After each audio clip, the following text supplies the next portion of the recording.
अस्सलाम वालेकुम। Motivation with Tayyab YouTube channel पे आपको खुशामदीद कहता हूँ। एक आदमी था, उसके 3 बेटे थे और खुदा ने उसको मौका दिया घर बनाने का।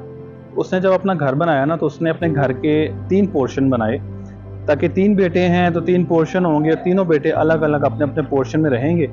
अगर शादी के बाद, बच्चे होने के बाद इनकी अगर कोई लड़ाई झगड़ा भी होगा तो कम अज़ कम ये लड़ झगड़ के भी रहेंगे, तो साथ में ना घर एक होगा, पोर्शन अलग अलग होंगे, तो आसानी से ये रह सकते हैं।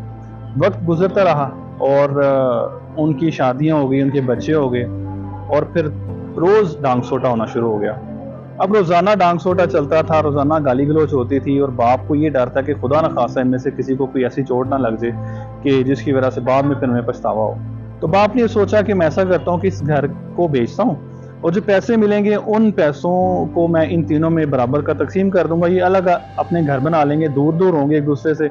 वो कहते हैं धूल के ढोल सुहाने, तो दूर होंगे एक दूसरे से, तो झगड़ा नहीं होगा, लड़ाई नहीं होगी और ये जो रोजाना की टेंशन है ये खत्म हो जाएगी।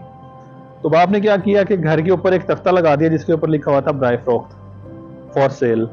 तो कहीं कहा गए और बोली लगी, सौदा हुआ, जिस तरह आपको पता है बार्गेन होता है, लेकिन अभी तक सौदा बन नहीं रहा था।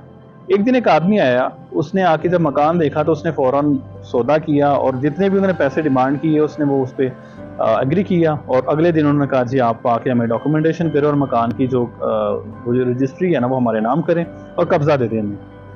तो वो जो आदमी था ना, जो मकान बेच रहा था, वो बड़ा हैरान हुआ। उसने पूछा उस आदमी से कि आपने इस घर को देखा है और देखते ही फौरन आपने पसंद भी कर लिया और आपने मेरी मुंह मांगी जो कीमत थी वो भी अदा कर दी, ऐसा इस मकान में क्या खास है कि आपको फौरन देखते ही पसंद आ गया?